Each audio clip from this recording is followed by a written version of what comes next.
NCERT इधर आपसे कहती है स्ट्रेंथ ऑफ वेंट्रिकुलर कॉन्ट्रैक्शन बढ़ा, और इधर जब तुमसे कहा स्पीड ऑफ इंपल्स कंडक्शन घटा, क्या ये दोनों टर्म एक दूसरे के अपोजिट थी? नहीं, इनमें आपस में कनेक्शन ही नहीं है। वहां बात की है कि ईएसवी क्या होने वाला है? घटने वाला है। यहां पर बात ये की है कि ऐसे नोड से वेंट्रिकुलर मसल तक पहुंचने में इंपल्स को जो टाइम लगता था वो टाइम पहले के कंपैरिजन में बढ़ा। मतलब कि जब एनसीईआरटी लिखती है कि स्पीड ऑफ इंपल्स कंडक्शन घटा, तब एक्चुअली एनसीईआरटी बता रही है कि हार्ट रेट क्या हुई है? कम। और अब ध्यान से सुनेंगे। देखिए एनसीईआरटी बेटा ईसीजी जो एब्रिविएशन है ना, या ईसीजी जो शॉर्ट नेम है, ये नाम दोनों चीजों के लिए यूज करती है। एनसीईआरटी ईसीजी का मतलब आपको इलेक्ट्रोकार्डियोग्राफ भी बताती है, तो एनसीईआरटी के हिसाब से ईसीजी का मतलब इलेक्ट्रोकार्डियोग्राफ भी है, और ईसीजी का मतलब इलेक्ट्रोकार्डियोग्राम भी है। तो ईसीजी के दोनों मतलब एनसीईआरटी ने बताए। पहला नाम क्या लिया? इलेक्ट्रोकार्डियोग्राफ, और दूसरा नाम क्या लिया? इलेक्ट्रोकार्डियोग्राम। तो पहले देखो, जो इलेक्ट्रोकार्डियोग्राफ नाम है, ये ग्राफ नाम है बेटा किसका? मशीन का। यानी कि जो मशीन आप यूज करेंगे ईसीजी के लिए, इस मशीन को अपन क्या बोलते हैं? इलेक्ट्रोकार्डियोग्राफ कहते हैं। वहीं पर जो इलेक्ट्रोकार्डियोग्राम है, ये है इसका ग्राफिकल रिप्रेजेंटेशन। तो जो आपको ग्राफिकल रिप्रेजेंटेशन मिलता है, यानी कि जो रिपोर्ट आपको मिली, इस रिपोर्ट को अपन नाम क्या देते हैं? इलेक्ट्रोकार्डियोग्राम कहा जाता है। तो जब भी कहा जाएगा इलेक्ट्रोकार्डियोग्राफ, तो इलेक्ट्रोकार्डियोग्राफ का मतलब है कि आप बात किसके बारे में कर रहे हैं? तो ये आपका कहेगा मशीन के बारे में आप बात कर रहे हैं। और कहा इलेक्ट्रोकार्डियोग्राम, तो आप किसकी बात कर रहे हैं? तब आप यहां पर बात कर रहे होते हैं इलेक्ट्रोकार्डियोग्राम का मतलब है रिपोर्ट के बारे में। अब जरा देखिए ईसीजी आपको बताता क्या है। तो ईसीजी आपको बताता है कि इलेक्ट्रिकल एक्टिविटीज टेकिंग प्लेस, या electrical activities of heart during a cardiac cycle. तो इस कार्डियक साइकिल के दौरान हमारे हार्ट में जो भी इलेक्ट्रिकल एक्टिविटीज होती हैं, इन इलेक्ट्रिकल एक्टिविटीज को रिप्रेजेंट यहां पे कौन करता है? ईसीजी रिप्रेजेंट कर देता है, या ईसीजी आपको इसके बारे में बताता है। तो ईसीजी ने आपको बताया क्या? तो मैंने कहा कि इलेक्ट्रिकल एक्टिविटीज। एक बार जरा पहले समझेंगे कि जब मैं इलेक्ट्रिकल एक्टिविटीज कहता हूं तो यहां पे मेरा मतलब क्या है। तो हम में से किसको रेस्टिंग मेम्ब्रेन पोटेंशियल, डीपोलराइजेशन और रीपोलराइजेशन टर्म्स में थोड़ा कंफ्यूजन है, या हम भूल गए हैं, याद नहीं है? चलिए एक बार बात कर लेते हैं, देखते हैं, ध्यान दें। हमने यहां पे कहा कि सबसे पहली जो टर्म मैं यूज करूंगा ये होती है बेटा रेस्टिंग मेम्ब्रेन पोटेंशियल। पहली टर्म कौन सी आएगी? रेस्टिंग मेम्ब्रेन पोटेंशियल, या शॉर्ट में हम इसे क्या बोलते हैं? आरएमपी कह दिया जाता है। तो आरएमपी या रेस्टिंग मेम्ब्रेन पोटेंशियल क्या है? तो जब अगर कोई न्यूरॉन या मसल अपना काम नहीं कर रहा, जब वो रेस्ट पे है, तो जब ये रेस्ट पे है तो उस टाइम पर इसकी मेम्ब्रेन पर जो पोटेंशियल है उसे क्या कहा जाता है? आरएमपी कहते हैं। ये मेम्ब्रेन बाहर की तरफ पॉजिटिवली चार्ज होगी, जबकि अंदर की तरफ यहां चार्ज कैसा होगा? नेगेटिव। और अंदर ये चार्ज होगा बेटा -70 मिलीवोल्ट। कितना चार्ज रहेगा? -70 मिलीवोल्ट का चार्ज होता है, जो हमने कहा कि बाहर की तरफ मेम्ब्रेन पॉजिटिव है, जबकि अंदर की तरफ नेगेटिव। अब क्या हुआ कि इस मेम्ब्रेन को, यानी कि न्यूरॉन को या मसल को मिला एक स्टिमुलस। अब ये हुई एक्साइट, यानी अपना काम करेगी।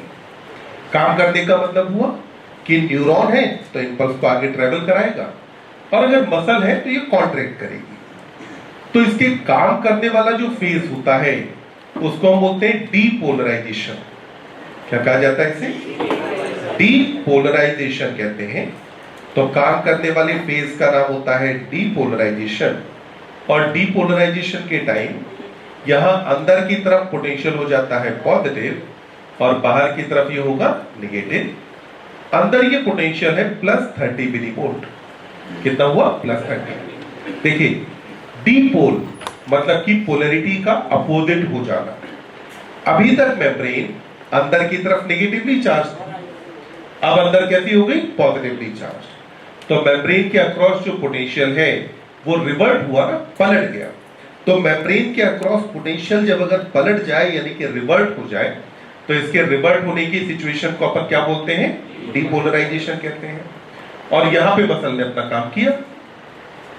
अब डीपोलराइजेशन के बाद अगला फेज आता है जिसको हम नाम देते हैं रीपोलराइजेशन।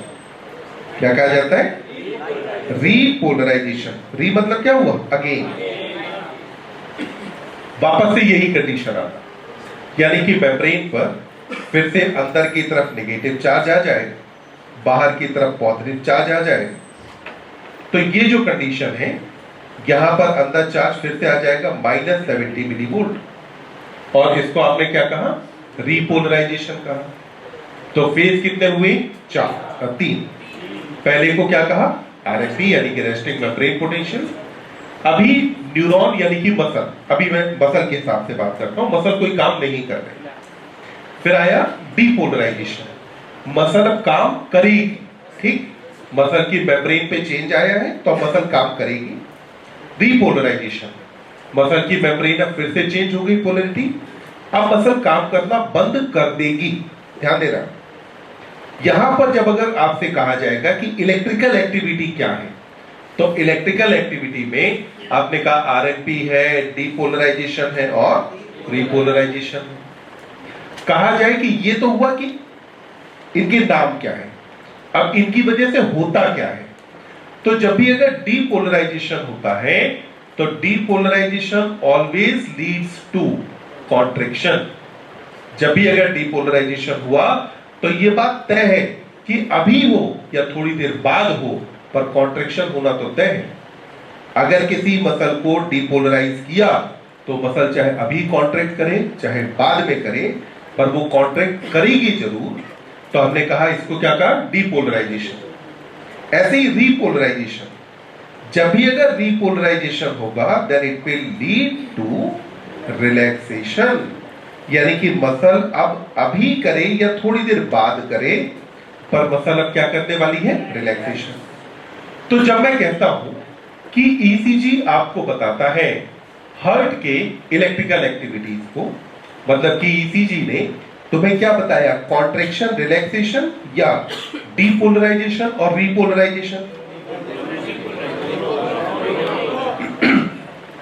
देखो, दो बातें। एक है कि आपको क्या दिखाई दिया, ठीक? और दूसरा है कि आपको जो दिखा आपने उससे मतलब क्या निकाला? अपनी बुद्धि को लगा के, ठीक? फॉर एग्जाम्पल, जैसे मान लेते हैं कि एक दिन जो है इसको ही ले लेते हैं, ठीक? किसको एग्जाम्पल? अच्छा, चलो आज इसका एग्जाम्पल लेते हैं, ठीक? तो एक दिन मान लेते हैं कि एक दिन जब ये क्लास में आया तो इसके कपड़ों पे मिट्टी विट्टी लगी थी, ठीक? कपड़े कुछ फटाए भी, थोड़ा तहस नहस स्थिति में थे। तो तुम्हें दिखा क्या? ध्यान देना, दिखा क्या तुम्हें? कि इसके कपड़े खराब हैं, ये दिखा। और मतलब क्या निकालो? कहीं पिट के आया, ठीक? क्या वो तुमने देखा? नहीं। ऐसे समझना, इलेक्ट्रिकल एक्टिविटी का मतलब है डीपोल और रीपोल। इससे हम जो मतलब निकालते हैं वो मतलब यह है कि जब अगर डीपोल हुआ तो इसकी वजह से इसे स्टोर होगा, और रीपोल अगर हुआ तो अब इसके बाद क्या होने वाला है? डायस्टोल। तो दो बातें समझ में आई कि हमें क्या दिखता है और क्या मतलब निकालते हैं। फिर अगली बात, जब एनसीईआरटी ईसीजी को डिस्क्राइब करती है तो डिस्क्राइब करते हुए बात करती है एक हॉस्पिटल सीन के बारे में, ठीक? तो एनसीईआरटी उस हॉस्पिटल सीन के अंदर जिस डिजीज के बारे में बात करती है उस डिजीज का नाम क्या है? Cardiac arrest. कौन सी डिजीज की बात की है बेटा? कार्डियक अरेस्ट की बात की है। और ये जो कार्डियक अरेस्ट है, इसके डिजीज पे ध्यान रखेंगे कि यहां पर हार्ट रेट हो जाती है 0। हार्ट रेट कितनी हो जाएगी? 0। ध्यान रखें, कार्डियक अरेस्ट, यहां हार्ट रेट को ऐसे कोरिलेट करके याद रखना। अगर पुलिस ने किसी पर्सन को अरेस्ट किया तो अरेस्ट करने के बाद उस पर्सन की जो मोबिलिटी है या मूवमेंट है वो क्या हो जाएगा? 0। तो हार्ट को क्या कर लिया? अरेस्ट। जब अगर अरेस्ट किया तो हार्ट का मूवमेंट क्या हो गया? 0।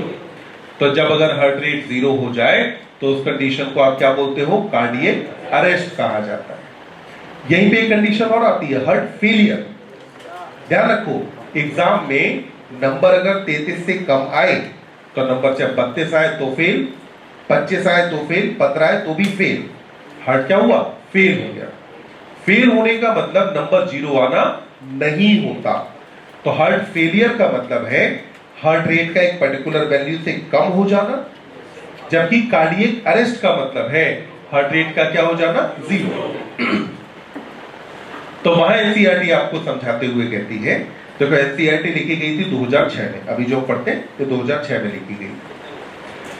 तो किसने लिखी थी? एनसीईआरटी के बाद एक पेज पलटना, खूब लंबी चौड़ी लिस्ट है, दिल्ली यूनिवर्सिटी और पता नहीं कहाँ के दुनिया भर के प्रोफेसर, ठीक, सब लोगों ने मिलकर लिखी। अब कुल मिला के क्या हुआ कि जो एनसीईआरटी लिखी गई 2006 में, मैंने जाके एनसीईआरटी लिखी थी वो जगह पीछे रह गई, ठीक। अब आगे बढ़ते। अब देखो, अपन ने कहा कि हाँ फिर से ध्यान, मैंने कहा कि 2006 में एनसीईआरटी लिखी। उस समय क्या था कि जो डेली सोप्स थे या जो डेली नाटक वगैरह आते थे उनका खूब बोलबाला था। तो जाहिर सी बात है एनसीईआरटी का जो ऑथर रहे वो सब इंडियन थे, तो वो या उनके घर में नाटक चलते ही हो। तो उसमें से कहा कि जब आप किसी फेमस टेलीविजन शो में देखते हैं तो एक पेशेंट है जो कि हॉस्पिटल में आईसीयू में भर्ती है, क्योंकि वो डेली सोप में क्या होता था कि हॉस्पिटल में जनरल वार्ड तो बनते नहीं थे, सीधे क्या बनाया जाता था? आईसीयू। जुकाम, चलो आईसीयू। दांत में दर्द, चलो आईसीयू। जनरल वार्ड में तो भर्ती नहीं होता था पूरा, और सीधे पूरा घर एकदम बहुत बढ़िया से तैयार होके, इंक्लूडिंग पेशेंट, तब एकदम चकाचक तैयार होके तब सब आईसीयू में भर्ती होने जाते हैं। मजे की बात ये कि आपने अब तक अगर आपने कभी आईसीयू गए हो या आपने देखा हो, आईसीयू में जनरली विजिटर्स की एंट्री अलाउड नहीं है, आप बाहर नहीं जा सकते। वहां क्या होता था, पूरा घर खानदान सबका सब आईसीयू में इकट्ठा होता था। तो अब आईसीयू में जो पेशेंट भर्ती है, यूजुअली होता था सास होती थी, तो सास को वहां पे भर्ती कर रखा है।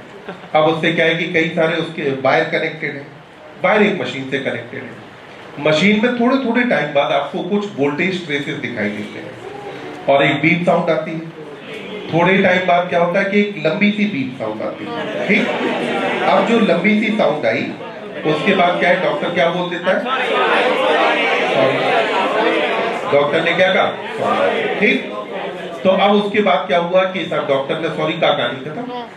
अब उसके बाद क्या है कि सासू माता को ले गए, ले जाके उनका जो भी अंतिम संस्कार करना था, क्रियाक्रम फूक फाक के निपटा दिया। अब निपटाने के बाद मालूम पड़ता है कि 6 महीने बाद वही सासू माता फिर लौट के आ जाती है। नाटकों में होता था कि नहीं? तो फिर वापस से वही लौट के आ गई। तो अब समझ में नहीं आता कि आखिर तुम जला के किसे आई? भाई किसी को तो फूक के आई थे ना, जब वही लौट के आ गई तो आखिर फूक के किसे आए? तो कुल मिला के वहां जिस डिजीज के बारे में बात की है उसका नाम क्या है? Cardiac arrest. इसमें हार्ट रेट कितनी होती है? 0। अब देखिए आगे कहा कि अगर आपको एक स्टैंडर्ड ईसीजी ऑब्टेन करना है, कहा कि अगर ऑब्टेन करना बेटा स्टैंडर्ड ईसीजी, तो स्टैंडर्ड ईसीजी के लिए हम कितनी लीड यूज करते हैं? 3। यहां लीड का मतलब है इलेक्ट्रोड। लीड का मतलब क्या है? इलेक्ट्रोड। देखिए कितने लोगों ने कभी किसी का ईसीजी होते हुए देखा है? अच्छा, अगर आपने देखा होगा तो पहले तो 4 बड़ी बड़ी सी क्लैंप होती है जो हाथ पैर पे यहाँ लगा देते हैं, फिर छोटे सफेद कलर की छोटी छोटी सी बॉल जैसी होती है, ठीक। वो जो बॉल जैसी है वो चेस्ट रीजन में अलग अलग जगह पे कनेक्ट की जाती है। तो एनसीईआरटी बात करती है कि स्टैंडर्ड ईसीजी की, जिसके अंदर लीड्स कितनी लगाई जाती हैं? 3। अब ये जो 3 लीड या इलेक्ट्रोड्स हम लगाते हैं, इनको कहां कहां पे लगाया जाता है तो अभी हम ये मान लेते हैं कि ये हमारे पास एक पेशेंट है,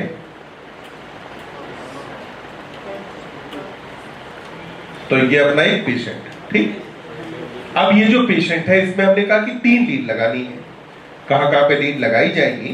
तो मैंने कहा कि पहले जो लीड हम लगाते हैं दोनों रिस्ट पे, कहां लगाया? दोनों रिस्ट पे। और तीसरी जो लीड लगाई जाती है वो लेफ्ट एंकल पे। तो कहां लगाई बेटा? मैंने कहा बोथ रिस्ट, तो दोनों रिस्ट पर। और कहां लगाएंगे? Left ankle. ये 3 जगह हैं जहां पर हमें लीड्स को कनेक्ट करना है। तो हमने कहा दोनों रिस्ट पे लगाई जाएगी और लेफ्ट एंकल पर इस लीड को कनेक्ट किया जाएगा। तो हमारा जो स्टैंडर्ड ईसीजी है उसके अंदर लीड्स कितनी होती हैं? 3। फिर हमने कहा दोनों रिस्ट पे लगती है और लेफ्ट एंकल पे इस लीड को लगाया जाता है। अब ये लीड यहीं पे क्यों लगती है, इस बात पे सुने। सबसे पहले ईसीजी के बारे में जो बेसिक सा आइडिया था वो एक साइंटिस्ट ने दिया था जिनका नाम था आइंथोवेन। तो साइंटिस्ट का नाम क्या था? आइंथोवेन। आइंथोवेन साहब स्टडी कर रहे थे effect of electrical current on human body. इस दौरान इन्होंने कहा कि हमारे हार्ट में जब भी हार्ट बीट जनरेट होती है तो हार्ट से कुछ अमाउंट पे करंट जनरेट होता है। तो उस करंट के बारे में इन्होंने बताया। हालांकि इन्होंने खुद का ईसीजी या किसी का ईसीजी किया कभी नहीं। उसके बाद एक साइंटिस्ट आए वॉलर। वॉलर ने क्या किया कि 3 बाल्टियां ली, तीनों बाल्टी के अंदर पानी भरा, पानी में थोड़ा नमक डाला, नमक घुलने के बाद तीनों बाल्टियों को एक वोल्ट मीटर से कनेक्ट किया, बीच में एक बेंच रखी। अरेंजमेंट ये किया कि ऊपर दोनों बाल्टियों में अपना एक एक हाथ डाला और नीचे वाली बाल्टी के अंदर इन्होंने क्या किया? अपना लेफ्ट वाला पैर डाला। उसके बाद इन्हें वोल्ट मीटर पे कुछ ट्रेसेस दिखाई दिए। जो ट्रेसेस दिखाई दिए तो उसी तरीके से हम एक स्टैंडर्ड ईसीजी, बाद में वही चीज किसमें कन्वर्ट हो गई? इलेक्ट्रोड में। तो स्टैंडर्ड ईसीजी हमने ऑब्टेन किया। बेसिकली क्या था?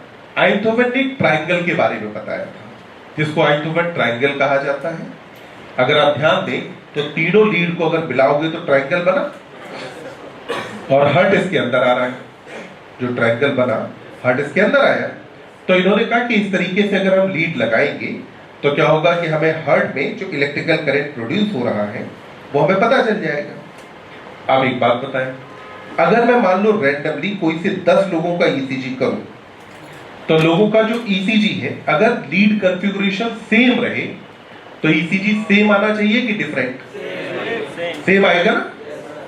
यानी कि मैंने कहा कि for a given lead configuration, तो अपन ने कहा for a given lead configuration ECG of different individuals, तो अलग अलग लोगों का जो ECG है इट रिमेन सेम। तो ये क्या रहता है बेटा? सेम होता है। तो एक पर्टिकुलर लीड कॉन्फ़िगरेशन के लिए अलग अलग लोगों का जो ECG आएगा वो क्या रहेगा? सेम आएगा। एक बात लॉजिकली सोचना, अगर मान लो अलग अलग लोगों का ईसीजी अलग अलग ही आता तो क्या आप ईसीजी से कभी कुछ पता कर पाते? नहीं भाई, हमें पता ही नहीं चलता वेरिएशन कब आई। अब यहां आगे एनसीईआरटी कहती है कि एनी वेरिएशन, अगर यहां पर बाकी सबका सेम था ना, इससे अगर कोई वेरिएशन आए तो ये इंडिकेट करता है पॉसिबल एबनॉर्मेलिटी। तो इंडिकेट क्या करेगा? Possible abnormality. ध्यान दें, एनसीईआरटी ने जब इस लाइन को लिखा है तो लाइन को लिखते हुए एनसीईआरटी ने यहां पे पॉसिबल वर्ड लिखा है ना। यानी कि अगर ईसीजी में कोई एबनॉर्मेलिटी आए तो एबनॉर्मेलिटी आने पर हार्ट में कोई एबनॉर्मेलिटी हो ऐसा कोई जरूरी नहीं है। यानी क्या होता है कि मान लो हमें हार्ट से रिलेटेड कोई दिक्कत लगती है, हम गए, सबसे पहले डॉक्टर बोलेगा ईसीजी कराओ, 100 या 200 रुपए में ईसीजी हो जाता है। अब ईसीजी कराया, अगर ईसीजी नॉर्मल है तो कोई दिक्कत नहीं है। अगर ईसीजी में एबनॉर्मेलिटी है तो केवल ईसीजी की एबनॉर्मेलिटी पर ही ये नहीं मान लिया जाता कि हार्ट में समस्या है। उसके बाद डॉक्टर फिर आपको बोलेगा कि 2D को कराना है या डॉपलर कराना है, जो भी टेस्ट हो। तो फर्दर आपको टेस्ट के लिए बोला जाएगा कि आपको ये टेस्ट है जो कि आपको और करने हैं। तो एनसीईआरटी क्या कह रही है कि अगर ईसीजी में कोई एब्नॉर्मलिटी आई या ईसीजी में कोई वेरिएशन आया, तो वेरिएशन आना क्या इस बात को पक्के पे इंडिकेट करता है कि एब्नॉर्मलिटी है? नहीं। यहां पे सिर्फ इतना कहा है कि पॉसिबिलिटी है कि हो सकता है कि एब्नॉर्मलिटी हो, तो इसीलिए क्या कहा कि इंडिकेट करता है एक पॉसिबल एब्नॉर्मलिटी। अब देखिए, अगर हम एक स्टैंडर्ड ईसीजी के अंदर बात करते हैं, तो हमें एक स्टैंडर्ड ईसीजी के अंदर 5 वेव्स दिखाई देती हैं। पहली वेव को क्या बोलते हैं बेटा? पी, फिर क्यू, फिर आर, फिर एस और इसके बाद टी। तो पहली वेव का नाम पी, फिर अगला Q, then R, then S और फिर टी। तो ये 5 वेव दिखती है। इंग्लिश अल्फाबेट में देखो, पी के बाद क्यू आर एस टी एक सीक्वेंस में ही आते हैं। इसका मतलब हुआ इनमें से किसी भी नाम का या किसी भी वेव के नाम का कोई फुल फॉर्म नहीं है। मतलब ना तो पी का कोई पूरा नाम है, ना क्यू का कोई पूरा नाम है। पी का नाम केवल पी ही होता है। तो इसको अपन ने क्या कहा कि ये पी वेव हुई, ये क्यू है, ये आर है, ये एस है और ये है टी। ये जो बीच की लाइन है इसको बोलते हैं आइसो इलेक्ट्रिक पॉइंट। क्या कहा जाता है? Iso electric point. इसके ऊपर जितनी वेव आती है उनको बोलते हैं पॉजिटिव वेव, यानी कि पी, आर और टी पॉजिटिव वेव्स होती हैं, जबकि क्यू और एस को हम बोलते हैं नेगेटिव वेव, कि ये दोनों वेव क्या है? नेगेटिव। अब देखो, मैं पहले बात करूंगा कि एक स्टैंडर्ड ईसीजी आपको क्या इंडिकेट करता है, क्या आपको बताता है। क्योंकि मैंने कहा था अभी 2 बातें हैं, पहला है इलेक्ट्रिकल एक्टिविटी और दूसरा है कि आपको उससे पता क्या चलता है। तो अगर मैं देखूं सबसे पहले पी वेव को, तो ये जो पी वेव है ये आपका बेटा इंडिकेट करता है डीपोलराइजेशन ऑफ एट्रिया। तो इसने क्या बताया आपको? Depolarization of atria. तो एट्रिया की डीपोलराइजेशन को इंडिकेट कौन कर रहा है? P wave. फिर इसके बाद कौन आया? क्यूआरएस। क्यूआरएस आपका इंडिकेट करता है डीपोलराइजेशन ऑफ वेंट्रिकल्स। तो वेंट्रिकल्स के डीपोलराइजेशन को या वेंट्रिकुलर डीपोलराइजेशन को इंडिकेट करने वाला कौन है? क्यूआरएस। पूरे कॉम्प्लेक्स को एक साथ पढ़ते हैं। फिर अगला आया आपका T wave. T wave indicate करता है रीपोलराइजेशन ऑफ वेंट्रिकल्स। क्या इंडिकेट किया बेटा? Repolarisation of ventricles. अब ध्यान देंगे, आपके पास हार्ट में जो चैम्बर्स हैं वो 2 तरीके के। चैम्बर्स के 2 तरीके कौन कौन से हुए? एक तो एट्रिया है और दूसरा कौन है? वेंट्रिकल। 2 तरीके के चैम्बर्स हैं। एट्रिया में इलेक्ट्रिकल एक्टिविटी की अगर मैं बात करूं, तो एट्रिया में एक तो होगा डीपोल और एक होगा क्या? रीपोल। होगा ना? ऐसे ही वेंट्रिकल में एक क्या होगा? डीपोल और एक क्या हुआ? रीपोल। अब देखिए, एट्रिया का डीपोल किसने इंडिकेट किया? पी इंडिकेट किया। वेंट्रिकल का डीपोल इंडिकेट किसने किया? क्यूआरएस कॉम्प्लेक्स ने। रीपोल किसने इंडिकेट किया? टी वेव ने। इसका मतलब है एट्रिया का रीपोलराइजेशन किसी ने इंडिकेट नहीं किया। यानी कि क्वेश्चन पूछा जा सकता है कि इनमें से कौन सा इलेक्ट्रिकल इवेंट है हार्ट का जो कि नॉर्मल ईसीजी में इंडिकेट नहीं होता। तो तुम्हारा आंसर क्या होगा? Atrial repolarisation. एट्रिया का रीपोलराइजेशन नॉर्मल ईसीजी के अंदर कोई भी वेव इंडिकेट नहीं करती। तो कौन सा वेव इवेंट आपको नहीं दिखाई देता? Atrial repolarisation. पहले फिर से एक बात देखेंगे, पी वेव ने क्या इंडिकेट किया? Depolarization of atria. क्यूआरएस ने बताया डीपोलराइजेशन ऑफ वेंट्रिकल। फिर टी ने क्या बताया? Repolarisation of ventricle. अब हुआ कि एक तो यह है कि आपको पता क्या चला। अब पता चलने के बाद अगली बात आती है कि जो कुछ आपको दिखा आपने उससे मतलब क्या निकाला। तो अब जब बात आएगी मतलब निकालने की, तो देखो आपको पता है कि जब डीपोलराइजेशन होता है तो उसकी वजह से क्या होता है? कॉन्ट्रैक्शन। तो बताओ जरा, अगर एट्रिया का डीपोलराइजेशन हुआ है तो अब इसकी वजह से क्या होना चाहिए? Atrial systole. सब लोग इस बात पे एग्री है ना? क्या होगा? एट्रियल सिस्टोल होगा। पर ध्यान दें, अगर मान लो एक क्वेश्चन में मुझसे कहा जाता है कि पी वेव इंडिकेट करती है, एक ऑप्शन है डीपोलराइजेशन ऑफ एट्रिया और दूसरा है एट्रियल सिस्टोल, तो दोनों में से मैं ऑप्ट क्या करूंगा? Depolarization of atria. मुझे पी वेव बता क्या रही है? Depolarization of atria. अब मैंने अपनी बुद्धि लगाई और मैंने इस बात को समझा कि जब डीपोलराइजेशन हुआ है तो सिस्टोल होगा ही। ये बात अलग है, ईसीजी ने आपको इस तरीके की कोई इंफॉर्मेशन नहीं दी थी। ईसीजी ने आपको नहीं बताया था कि यहां सिस्टोल होने वाला है। ईसीजी ने बस इतना बताया कि डीपोल हुआ है। अब देखिए अगला, फिर अगला आता है कौन सा? क्यूआरएस। अब क्यूआरएस ने क्या किया? Depolarization of ventricle. तो यहां पर इसकी वजह से क्या होगा? Ventricular systole. अब यहां क्या होने वाला है? Ventricular systole. पर ध्यान दें, साइज में कौन बड़ा? एट्रिया की वेंट्रिकल? मतलब वेंट्रिकल में मसल्स भी ज्यादा, मतलब वेंट्रिकल के डीपोलराइजेशन होने में टाइम लगेगा ज्यादा, और कॉन्ट्रैक्शन भी देर में शुरू होगा, क्योंकि पहले जब सबका डीपोलराइजेशन होगा तभी तो कॉन्ट्रैक्ट करेंगे। तो इसीलिए हम कहते हैं कि ventricular systole starts just after, किसके जस्ट बाद? Q wave.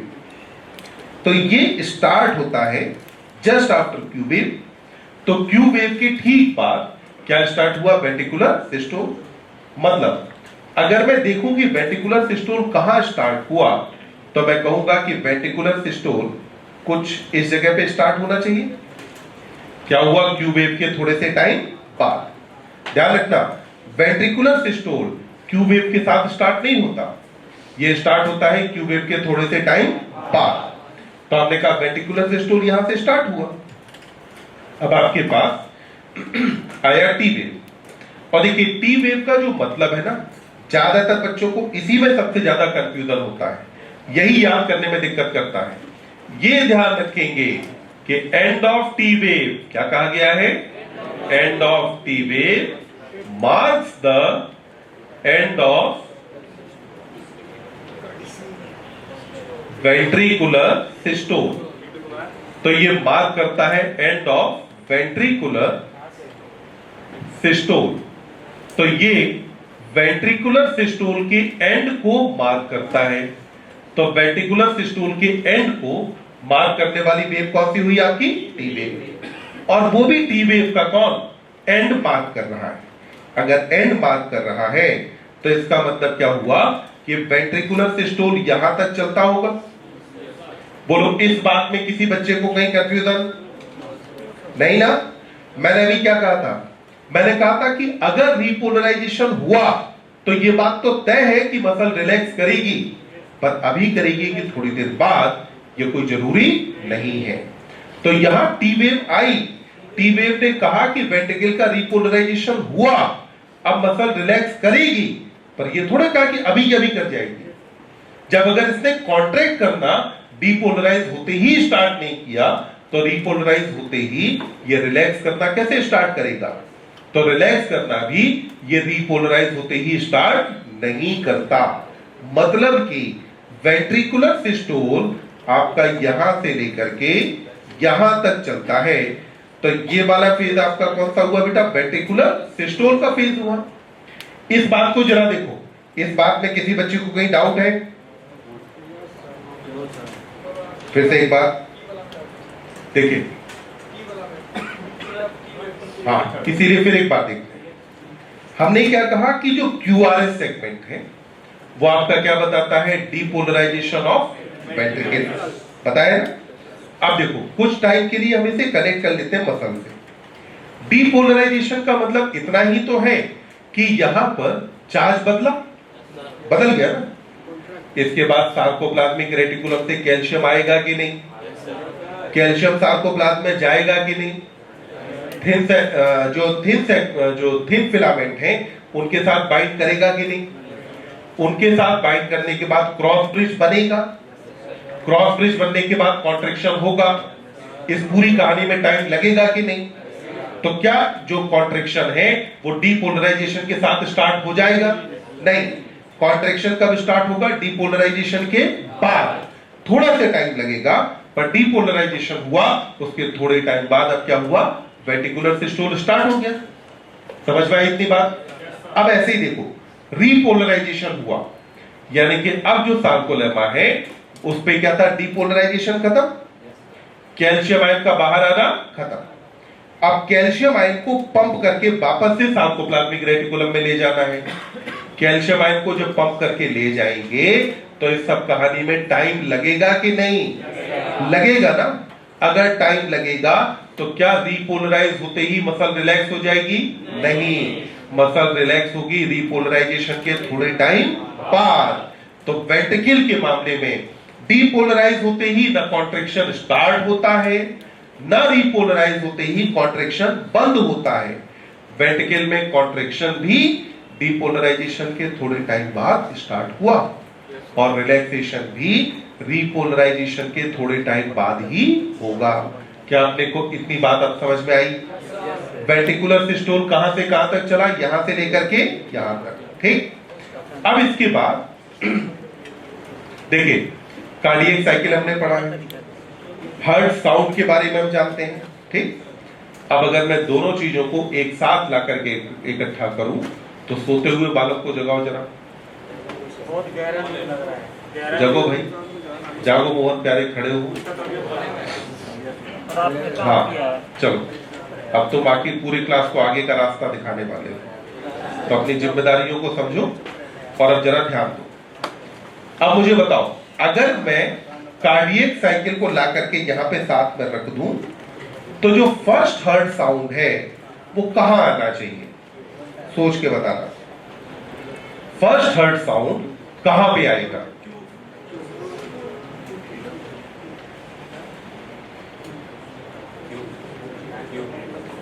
क्यू पे, क्यू से थोड़े टाइम पहले, क्यू के थोड़े टाइम बाद, क्यू पे क्यों आएगा? कुछ तो तुमने सोचा होगा। क्या बेटा? क्यू पे, क्यू पे क्या स्टार्ट हुआ?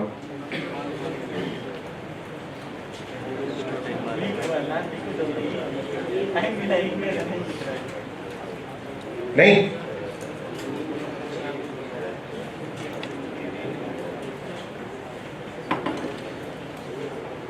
अच्छा बताओ, कौन बताएगा कि फर्स्ट हार्ट साउंड कहाँ आएगा?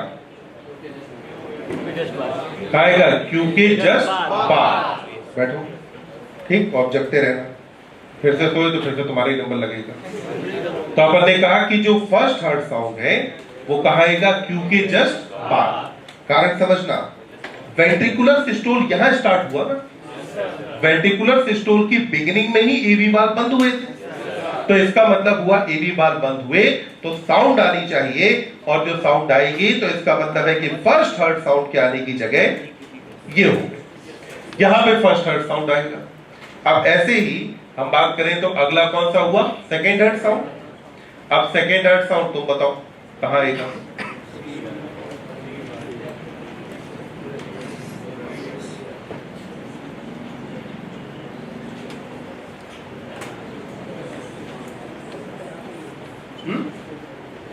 नहीं समझ नहीं आ रहा?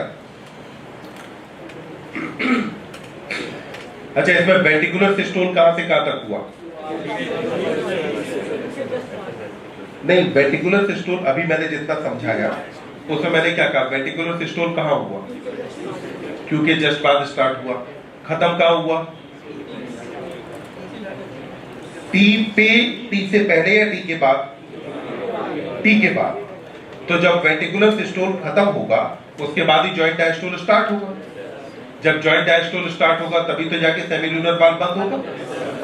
सेमिल्यूनर वाल्व बंद हुआ तो साउंड कौन सी आएगी? सेकेंड। यानी कि सेकेंड हार्ट साउंड के आने की लोकेशन कौन सी होनी चाहिए? ये जगह है जहां पे कौन सी साउंड आएगी? सेकेंड। तो अब देखो फर्स्ट हर्ट साउंड कहाँ आई, यहाँ पर। सेकेंड हर्ट साउंड कहाँ आएगी, यहाँ पे आती है। क्या इतनी बात अपने को समझ में आती है? अब ध्यान दें, आगे एनसीईआरटी कहती है कि बाई काउंटिंग नंबर ऑफ, एक मिनट रुको, QRS segments in a minute, QRS segment in a minute,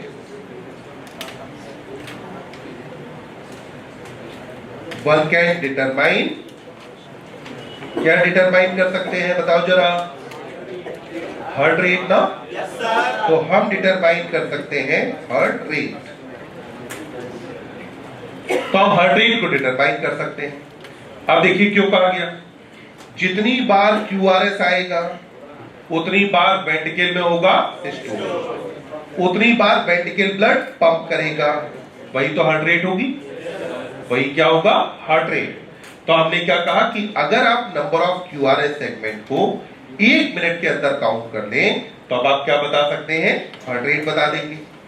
अब एक बात देखो इसे अच्छे से, और फिर मुझे बताओ कि इसमें कहां क्या समझ नहीं आया।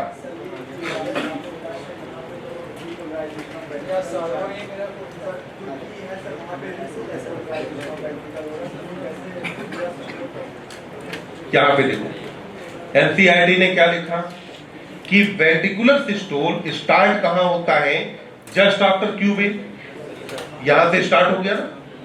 फिर क्या लिखा, end of T wave, T wave का एंड कौन सी जगह है, ये marks the end of ventricular systole, यानी कि वेंट्रिकुलर सिस्टोल खत्म कहां, यहां पर हो रहा है। तो वेंट्रिकुलर सिस्टोल स्टार्ट कहां से हुआ, क्यू के थोड़े टाइम बाद, खत्म कहां हुआ, टी के ब्लास्ट में जाकर के। तो ये जो इतना टाइम है, इतने टाइम पर ऑपरेट क्या हुआ, वेंट्रिकुलर सिस्टोल यहां पर ऑपरेट हुआ। इधर मैंने आपको इलेक्ट्रिकल इवेंट के हिसाब से ये बताया कि डीपोलराइजेशन होने के बाद मसल को कॉन्ट्रैक्ट करने में थोड़ा टाइम लगेगा, ऐसे ही रीपोलराइजेशन के बाद भी मसल को रिलैक्स होने में थोड़ा टाइम लगेगा। तो वेंट्रिकल में क्योंकि मसल्स का नंबर ज्यादा था तो इसलिए सिस्टोल भी थोड़ी देर में स्टार्ट हुआ और डायस्टोल भी थोड़ी देर में खत्म होगा। सिस्टोल खत्म होने में भी टाइम लगेगा ना, यानी कि डायस्टोल स्टार्ट हो। तो वेंट्रिकुलर सिस्टोल कहां से कहां तक चला, क्योंकि थोड़े टाइम बाद स्टार्ट हुआ और ये टी के एंड तक जाकर के ऑपरेट होता है, इतने टाइम वेंट्रिकुलर सिस्टोल यहां चलेगा। आई बात नहीं बेटा, रीपोल का मतलब हुआ कि मान लो तुम भाग रहे थे, ठीक, मैंने तुमसे कहा रुक जाओ, मेरे रुक जाओ कहते तुम सीधे खड़े हो जाओगे नहीं ना, थोड़ा टाइम तो लगेगा। तो ऐसे ही क्या हुआ, रीपोल का मतलब क्या हुआ, सिग्नल मिला के बंद, तो बंद करते करते टाइम लगेगा। तो इसीलिए अपन ने कहा कि जो रीपोलराइजेशन है वो रीपोलराइजेशन होते ही तुरंत सिस्टोल खत्म नहीं होगा, सिस्टोल खत्म होगा रीपोलराइजेशन के थोड़े से टाइम बाद। सिग्नल आया, अब तुम तुरंत रुकोगे पर रुकने में थोड़ा सा टाइम तो तुम्हें लग ही जाएगा। तो तब तक क्या हुआ कि समय तो रुक नहीं रहा, तो टाइम तो आगे बढ़ता जा रहा है, तो टाइम थोड़ा सा बढ़ के आगे निकल गया। एट्रियल सिस्टोल जो है, ये एट्रियल सिस्टोल भी जाकर के आपका जो पी वेव है, ये पी वेव पे क्या हुआ कि एट्रियल सिस्टोल स्टार्ट हुआ। एट्रियल सिस्टोल लगभग खत्म होता है यहाँ क्यू वेव के पास, क्यू वेव के पास जाके एट्रियल सिस्टोल खत्म होगा। जैसे ही एट्रियल सिस्टोल खत्म हुआ, अब चालू क्या हो गया, वेंट्रिकुलर सिस्टोल स्टार्ट हो गया।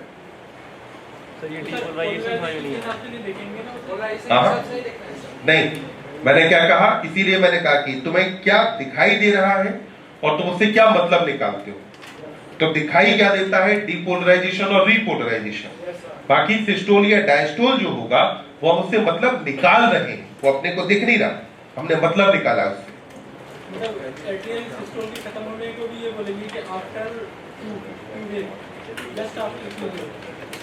सिस्टोल हम कहेंगे कि क्यू वेव की ठीक बाद खत्म होता है। सर ये डीपोलराइजेशन और पोलराइजेशन वाला को भी बता दीजिए। डीपोलराइजेशन वाला ये एक बार बता दीजिए। यहाँ बेटा अपन ने ये कहा था कि सबसे पहले कोई भी न्यूरॉन या मसल किसके अंदर है, रेस्टिंग मेम्ब्रेन पोटेंशियल में। बाकी लोग लिख के अपना फटाफट कंप्लीट कर लो। ये किसमें, रेस्टिंग मेम्ब्रेन पोटेंशियल कभी कोई काम नहीं कर रहा। जब ये काम करेगा तो मेम्ब्रेन के अक्रॉस इसकी पोलैरिटी बदलेगी। मेम्ब्रेन के अक्रॉस पोलरिटी बदलने का मतलब है कि इसमें अंदर की तरफ चार्ज आ जाएगा पॉजिटिव और बाहर की तरफ निगेटिव। तो यहां पर हमने इस वाले फेज को क्या कहा, डीपोलराइजेशन कहा। फिर उसके बाद हमने कहा कि जब अब ये काम करना बंद करेगा तब ये किसके अंदर जाएगा, रीपोलराइजेशन में। रीपोलराइजेशन में जब जाएगा तो वापस से यहां पोटेंशियल लौट के यही आना है, यानी कि मेम्ब्रेन पे अंदर की तरफ चार्ज आ जाए नेगेटिव, बाहर की तरफ आ जाए पॉजिटिव। तो उसको अपन ने क्या कहा, रीपोलराइजेशन कहा। यानी कि ये आराम, ये काम, और ये काम के बाद काम से रुकना, कि यहां पे आकर के काम अब खत्म करना है, फिर उसके बाद आराम। सर रेस्टिंग मेम्ब्रेन में हमेशा अंदर की तरफ नेगेटिव ही रहेगा क्या? हाँ, रेस्टिंग मेम्ब्रेन पोटेंशियल हमेशा जो है अंदर की तरफ नेगेटिव होता है, बाहर की तरफ पॉजिटिव।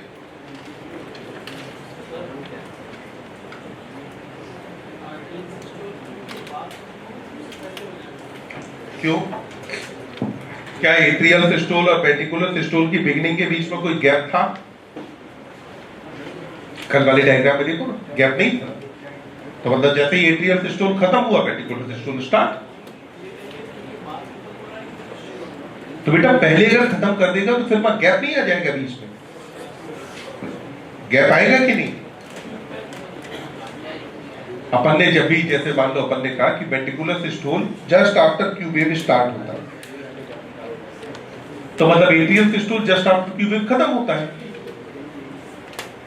भाई कल जब अपन ने सर्किल करके डायग्राम बनाया था, क्या हमने उसमें बीच में कहीं गैप रखा था? नहीं ना, हमने कहा ये खत्म, ये चालू। हाँ, चाहे आप डीपोलराइजेशन का या एक्साइटेशन का, दोनों में से कोई भी नाम ले सकते हैं। उसका रीजन ये है कि तुम्हारे पास एक मुर्गा छाप पटाखा था, चलाया, और तुम्हारे दोस्त के पास था सूतली बम, दोनों ने साथ में चलाया। बताओ आवाज किसकी सुनाई देगी? वेंट्रिकल क्या है? बड़ा, एट्रिया है छोटा। जब एट्रिया में रीपोल हो रहा था तो वेंट्रिकल में डीपोल हो रहा था, तो आवाज किसकी आएगी? हाँ, ये अपन ने हार्ट रेट बताई ना, तो इसी से पल्स रेट बता सकते हैं। जो हार्ट रेट है वही पल्स रेट होगा।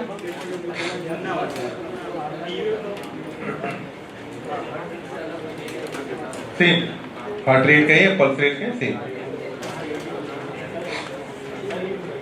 यहां कैरोटिड आर्टरी होती है, वो अभी आएगा तो अपन बात करेंगे आर्टरी और वेन के टाइम।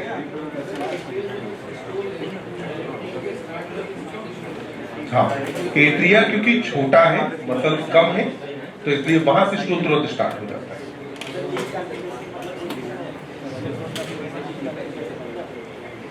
इलेक्ट्रोड का पोजीशन, हाँ, चाहे लीड कॉन्फ़िगरेशन का या इलेक्ट्रोड की पोजीशन का, दोनों सेम बात है। अभी मैंने क्या बताया? फिर तो मैं सूतली बम मुर्गा छाप की गाली सुनाया। पड़ोसी से पूछो, तुम्हारा पड़ोसी बताएगा, उससे पूछो।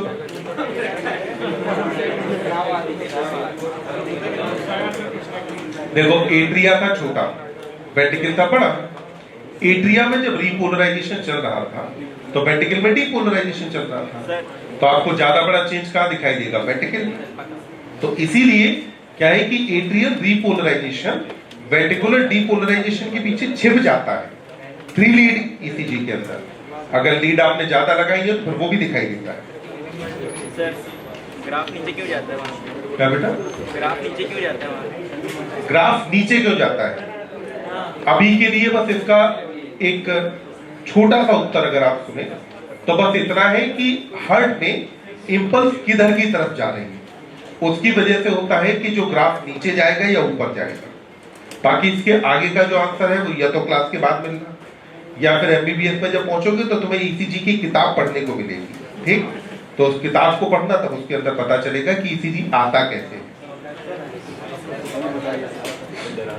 सर वो क्यूआरएस के बाद क्या लिखे हैं वहाँ पे? सेगमेंट। कहाँ बेटा? सेगमेंट। यहाँ पे QRS segment in a minute.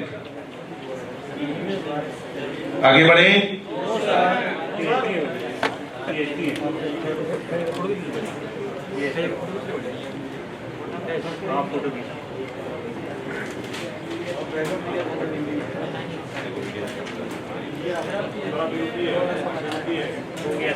तुम बताओ। पीएचडी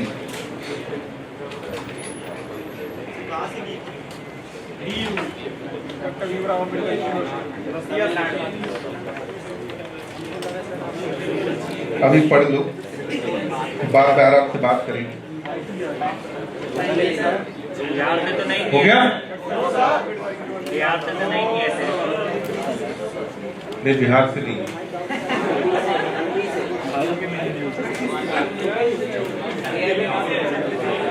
आगे पढ़ें।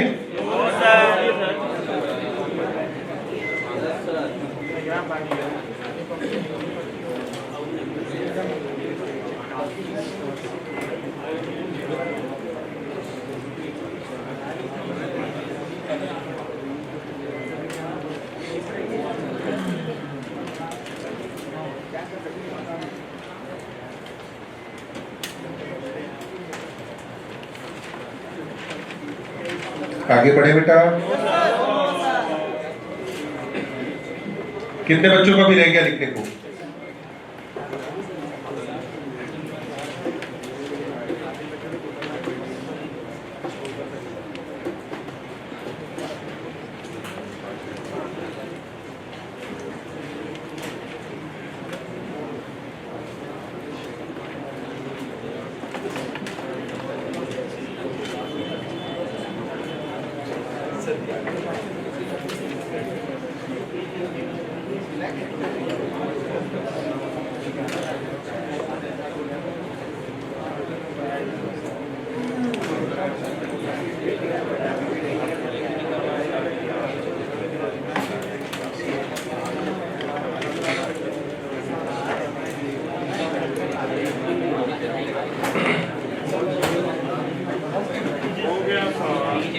आगे बढ़ा जाए।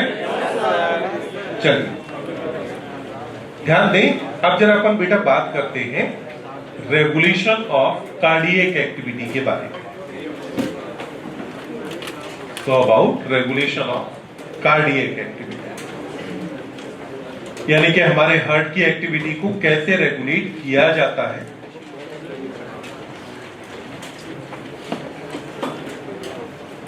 तो सबसे पहले देखें, हमारा जो हार्ट है बेटा न्यूरोजेनिक है या मायोजेनिक?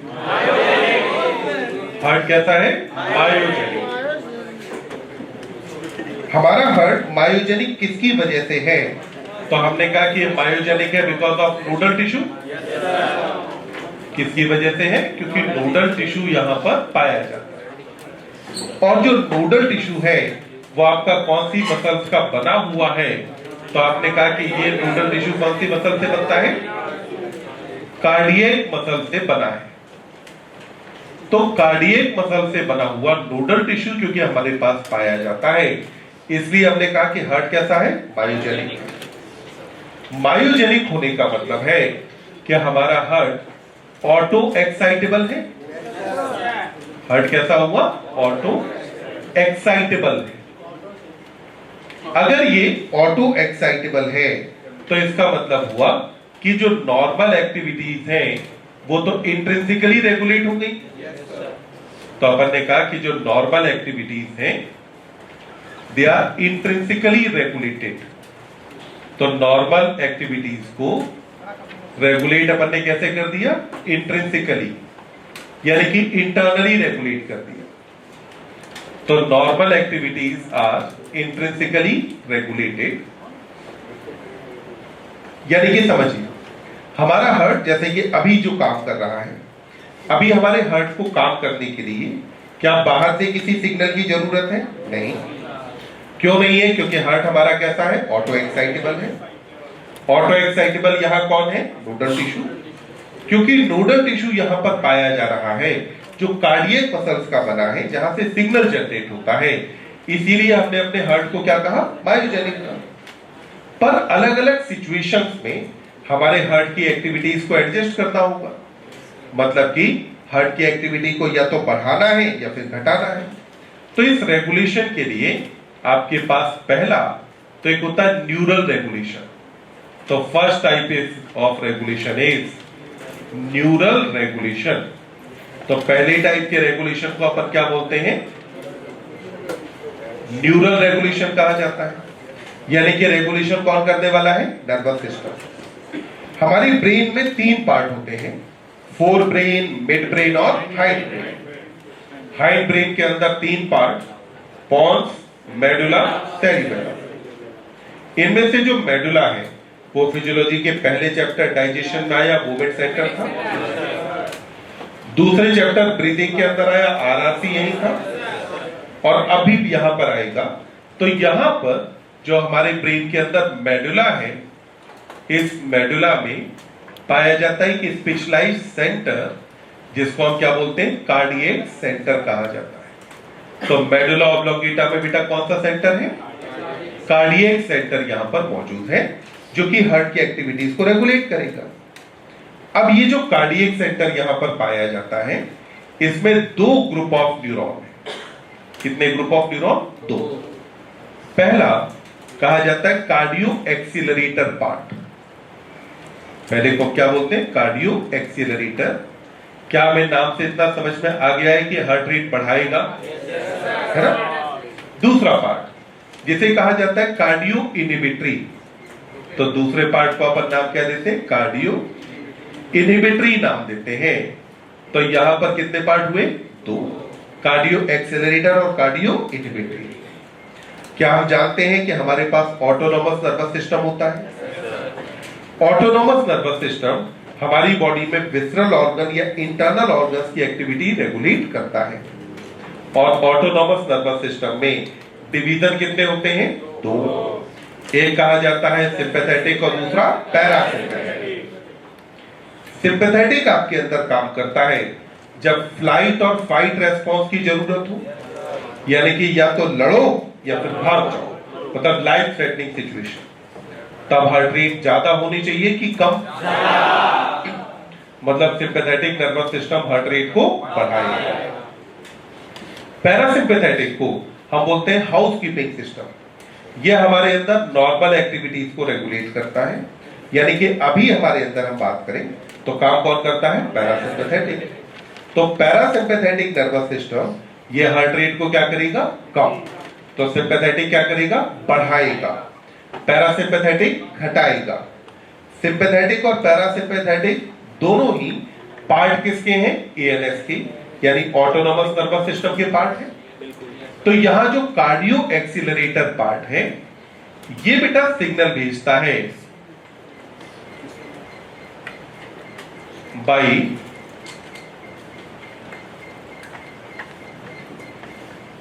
Sympathetic nerves. ये सिग्नल किसे भेजेगा? सिंपैथेटिक नर्व्स के थ्रू इसने सिग्नल भेजा। यानी कार्डियो एक्सीलरेटर पार्ट कौन सी नर्व्स के थ्रू सिग्नल भेज रहा है? सिंपैथेटिक। ये जो सिंपैथेटिक नर्व्स हैं, ये आकर के बेटा रिलीज करते हैं नॉर एड्रेनलिन, और नॉर एड्रेनलिन जो है ये रिलीज होगा ऐसे नोड पर। कहां रिलीज हुआ? ऐसे नोड पर। क्या रिलीज किया गया? Nor adrenaline. अब नॉर एड्रेनलिन रिलीज हुआ, इस बात को जरा समझें। मान लेते हैं हमारे पास ये एक न्यूरॉन का साइटॉन है, ठीक? जब अगर ये साइटॉन है तो यहां से अब क्या निकलने वाला है बेटा? एक्सॉन। एक्सॉन आगे चल करके एक्सॉन एंडिंग बनाएगा। एक्सॉन एंडिंग पे क्या होगा? Synaptic knob. साइनेप्टिक नॉब से क्या रिलीज होता है? न्यूरोट्रांसमीटर। यहां पर मैंने कहा है कि ये सिंपैथेटिक फाइबर है। ये सिंपैथेटिक फाइबर वहां जाकर के क्या रिलीज करने वाला है? Nor adrenaline. किसके पास? ऐसे नोड के पास। यहां साथ में एक और बात हो सकता है, हम में से कुछ लोगों के दिमाग में एक गलत फहमी हो कि एड्रेनलिन और नॉर एड्रेनलिन में, क्योंकि नॉर एड्रेनलिन के नाम में नॉर वर्ड आता है, तो दोनों एक दूसरे के अपोजिट होंगे, जबकि एक दूसरे के अपोजिट नहीं होते। ये दोनों एक दूसरे के सिमिलर काम करते हैं। तो एड्रेनलिन और नॉर एड्रेनलिन के फंक्शन एक दूसरे के सिमिलर की अपोजिट, पर यहां पर जो नॉर एड्रेनलिन है ये एक हार्मोन की तरह काम नहीं कर रहा, ये किसकी तरह काम कर रहा है, एक न्यूरोट्रांसमीटर की तरह इसने काम किया। यानी कि इसने जाकर के सिग्नल किसे दिया, एसिड नोड को। यहां रिलीज क्या हुआ, नॉर एड्रेनलिन। जब ये रिलीज हुआ तो अब इसकी वजह से दो काम होंगे। पहला काम कि यहां पर हार्ट रेट बढ़ जाती है। पहला काम क्या हुआ, हार्ट रेट बढ़ गई। अब आप देखिए, आपने कहा था कि cardiac output equal to stroke volume into heart rate. अगर हार्ट रेट बढ़ी then what will be effect on cardiac output, बढ़ेगा कि घटेगा, हार्ट रेट क्या हुई है, बढ़ी है। तो हार्ट रेट के बढ़ने पर कार्डियक आउटपुट बढ़ेगा या घटेगा, बढ़ जाएगा। यहीं पर हार्ट रेट के बढ़ने के अलावा यहां इसका दूसरा एक काम और होता है कि ये क्या करता है, फोर्स ऑफ, यहां पर कहें कि स्ट्रेंथ ऑफ वेंट्रिकुलर कॉन्ट्रैक्शन बढ़ा देता है। तो ये क्या कर रहा है बेटा, स्ट्रेंथ ऑफ वेंट्रिकुलर सिस्टोल या वेंट्रिकुलर कॉन्ट्रैक्शन बढ़ा देगा। तो इसने वेंट्रिकुलर कॉन्ट्रैक्शन की स्ट्रेंथ जो है थी इसको क्या किया, बढ़ाया। अब जरा इस वाले पॉइंट को समझेंगे, यहां इसका मतलब क्या है। आपने कल बात की थी एक तो ईडीवी के बारे में और एक बात की थी ईएसवी के बारे में। हमने कहा था कि जब वेंट्रिकल फुली रिलैक्स्ड तब इसमें जितना ब्लड होगा उसे क्या कहा जाता है, ईडीवी, यानी कि एंड डायस्टोलिक वॉल्यूम, जो आपका कितना था 120, है ना। वही हमने कहा था जब वेंट्रिकल मैक्सिमली कॉन्ट्रैक्टेड होगा तब उस टाइम पर जो वॉल्यूम होगा इसे क्या कहा जाएगा, ईएसवी कहेंगे। और ईएसवी आपका कितना था, 50। अब मुझे बताएं, अगर वेंट्रिकल, मान लो, ध्यान देना, पहले रिलैक्स ये था, कॉन्ट्रैक्ट ये था, रिलैक्स किया, कॉन्ट्रैक्ट किया, यहां 120, यहां 50, कितना बाहर गया, 70। अब अगर मैं कह रहा हूं कि फोर्स ऑफ कॉन्ट्रैक्शन बढ़ रहा है तो इसका मतलब हुआ कि यहां पर जो कॉन्ट्रैक्शन है ये पहले से ज्यादा, कॉन्ट्रैक्शन पहले से ज्यादा। तो बताओ इफेक्ट किस पर पड़ा, ईडीवी बढ़ा, ईडीवी पर फर्क पड़ा नहीं, ईएसवी पर फर्क पड़ा, ईएसवी क्या हुआ, कम, ईएसवी क्या हो गया, कम। सबको समझ आया ना, ईएसवी क्या हुआ, कम हुआ। जब ईएसवी अगर कम हुआ तो अगर मान लो बेटा ये ईएसवी अगर कम हो करके बजाय 50 के अगर ये ईएसवी हो जाए 40 तो रिजल्टेंट अब जो स्ट्रोक वॉल्यूम है वो कितना हो जाएगा, 80 हुआ ना। अब यहां पर कार्डियक आउटपुट बढ़ेगा कि नहीं, देखो एक तरफ तो क्या कहा कि आपने स्ट्रोक वॉल्यूम बढ़ा दिया, एक तरफ क्या बढ़ाया, हार्ट रेट। दोनों चीजों के बढ़ने की वजह से अब यहां पर क्या होगा कि जो कार्डियक आउटपुट है ये बढ़ जाता है। तो हमने कहा कि कार्डियक आउटपुट यहां पर बेटा बढ़ जाएगा, यानी कार्डियक आउटपुट यहां राइज कर जाता है। किसके काम करने से, सिंपैथेटिक। क्वेश्चन जब भी कहे कार्डियो एक्सीलरेटर काम करे तो हार्ट पर क्या इफेक्ट, सीओ बढ़ेगा। कहा सिंपैथेटिक नर्वस सिस्टम काम करे तो सीओ बढ़ेगा। हार्ट पर अगर हमने आर्टिफिशियली नॉन एड्रेनलिन रिलीज किया, इंजेक्ट किया, तो सीओ क्या होगा, बढ़ेगा। यहीं पर अब आया कार्डियो इनहिबिटरी। कार्डियो इनहिबिटरी वाला जो पार्ट है ये बेटा सिग्नल भेजता है टू ऐसे नोड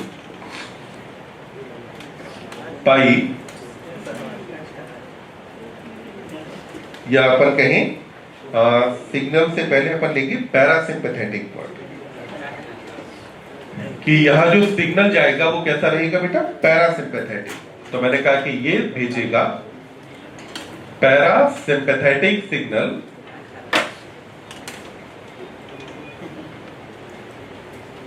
टू ऐसे नोड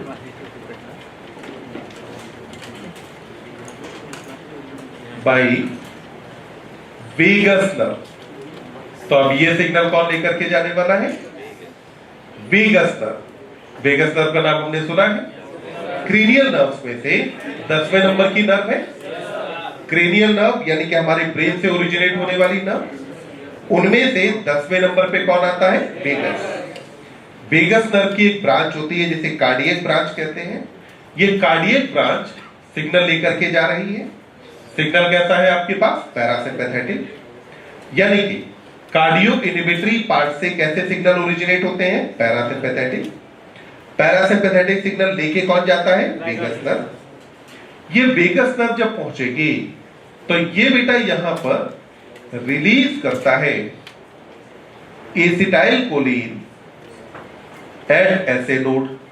ध्यान देना, वहां न्यूरोट्रांसमीटर कौन सा रिलीज हुआ था? नॉरएड्रेनालिन। यहां रिलीज क्या हुआ? एसिटाइल कोलिन रिलीज हुआ। ये एसिटाइल कोलिन रिलीज होने पर ये क्या करता है? एक तो हार्ट रेट को कम करा लेता है। पहला काम क्या हुआ? हार्ट रेट कम।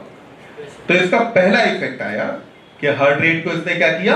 कम करा दिया। ये पहला काम। दूसरी तरफ यहां पर कहा कि ये speed of conduction of impulse या स्पीड ऑफ इंपल्स कंडक्शन को क्या करता है बेटा? कम करा देता है। तो यहां देखिए, ये जो दूसरा पॉइंट है इसको जरा आप समझेंगे कि स्पीड ऑफ इंपल्स कंडक्शन से यहां पर मतलब क्या है हमारा। तो जब मैं बात करता हूं स्पीड ऑफ इंपल्स कंडक्शन की, तो अब देखें, इंपल्स सबसे पहले बेटा किसके पास आती है? SA node. फिर किसके पास आई? एबी। फिर कहां गई? Bundle of face. फिर पहुंची पुर्किंजे फाइबर। फिर जाके पहुंची वेंट्रिकुलर मसल। ठीक, यहां से यहां तक इंपल्स को ट्रेवल करने में मान लो टाइम लगता है टी। कितना टाइम लगा? टी। अगर आप स्पीड ऑफ कंडक्शन को घटाएंगे तो घटाने पर यहां से यहां तक इंपल्स को आने में लगने वाला जो टाइम है वो क्या होगा? घटेगा या बढ़ेगा? घटेगा या बढ़ेगा? मैंने क्या कहा? स्पीड क्या की है? कम। अगर स्पीड कम की तो लगने वाला टाइम बढ़ेगा ना? लगने वाला टाइम क्या होगा? बढ़ेगा। तो लगने वाला टाइम यहां पे क्या हुआ? बढ़ा। अगर यहां पर लगने वाला टाइम बढ़ा तो इस टाइम के बढ़ने का हार्ट रेट पे क्या इफेक्ट आएगा? क्या होगा? कम। हार्ट रेट क्या होगा? कम। अगर तुम बेटा टाइम बढ़ाओगे तो टाइम बढ़ने का मतलब क्या है? हार्ट रेट कम हो गई। तो यहां पर देखिए, जब एनसीईआरटी इधर आपसे कहती है स्ट्रेंथ ऑफ वेंट्रिकुलर कॉन्ट्रैक्शन बढ़ा, और इधर जब तुमसे कहा स्पीड ऑफ इंपल्स कंडक्शन घटा, क्या ये दोनों टर्म एक दूसरे के अपोजिट थी? नहीं, इनमें आपस में कनेक्शन ही नहीं है। वहां बात की है कि ईएसवी क्या होने वाला है? घटने वाला है। यहां पर बात ये की है कि ऐसे नोड से वेंट्रिकुलर मसल तक पहुंचने में इंपल्स को जो टाइम लगता था वो टाइम पहले के कंपैरिजन में बढ़ा। मतलब कि जब एनसीईआरटी लिखती है कि स्पीड ऑफ इंपल्स कंडक्शन घटा, तब एक्चुअली एनसीईआरटी बता रही है कि हार्ट रेट क्या हुई है? कम। अगर हार्ट रेट कम हुई तो हार्ट रेट के कम होने का इफेक्ट क्या आएगा? तो इसकी वजह से फाइनली क्या होगा बेटा? कार्डियक आउटपुट कम हो जाएगा ना। यानी कि क्या पैरासिम्पैथेटिक सिग्नल्स का हार्ट के कॉन्ट्रैक्ट करने में जो फोर्स जनरेट करता है, जो स्ट्रेंथ जनरेट करता है, उस पर कोई इफेक्ट आता है? नहीं। क्या पैरासिम्पैथेटिक सिग्नल का ईडीवी या ईएसपी पे कोई इफेक्ट आया? नहीं। इफेक्ट कहां आता है? स्पीड ऑफ कंडक्शन कम। इसकी वजह से हार्ट रेट क्या हुआ? कम। क्योंकि हार्ट रेट घट गई और स्ट्रोक वॉल्यूम उतना ही बना रहा, तो इसकी वजह से कार्डियक आउटपुट क्या हुआ? कम। तो अपने को एक बार देखो, दोनों बातें समझ आती? किसी बच्चे को कहीं कंफ्यूजन?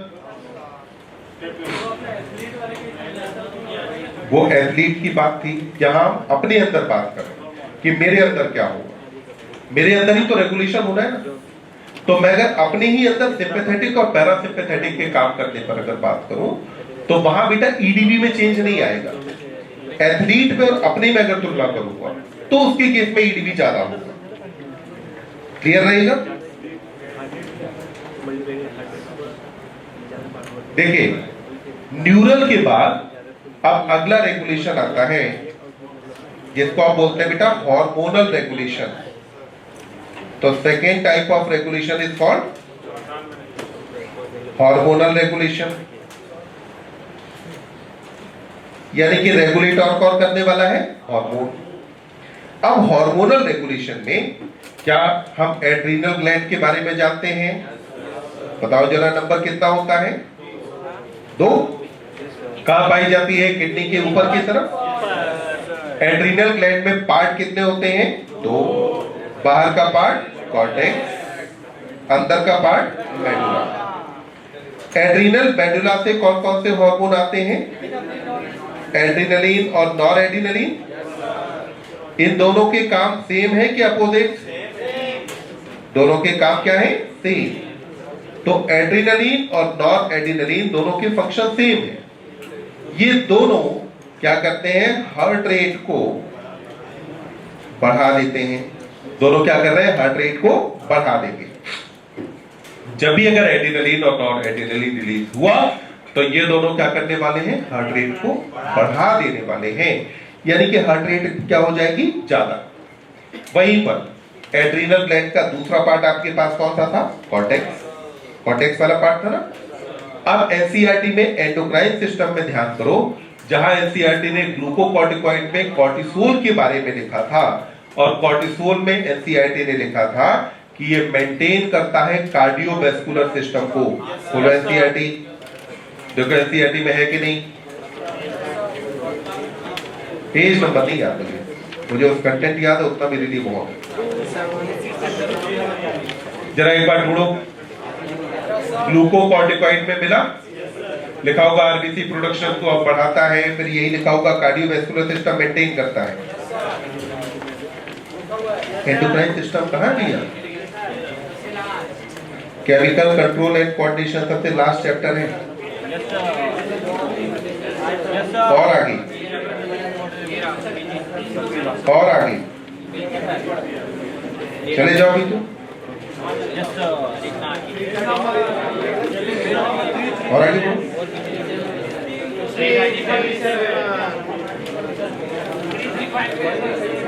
देखो पेज नंबर 337 पे अगर आप पढ़ें तो यहाँ पे लिखा है ना कि cortisol is also involve in maintaining the cardiovascular system as well as the kidney functions. मिला कि नहीं?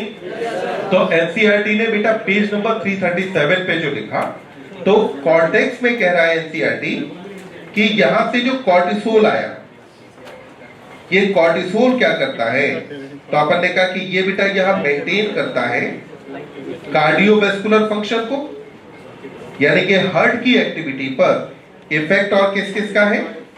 तो अपन ने कहा था कॉर्टिसोल का भी इफेक्ट होता है।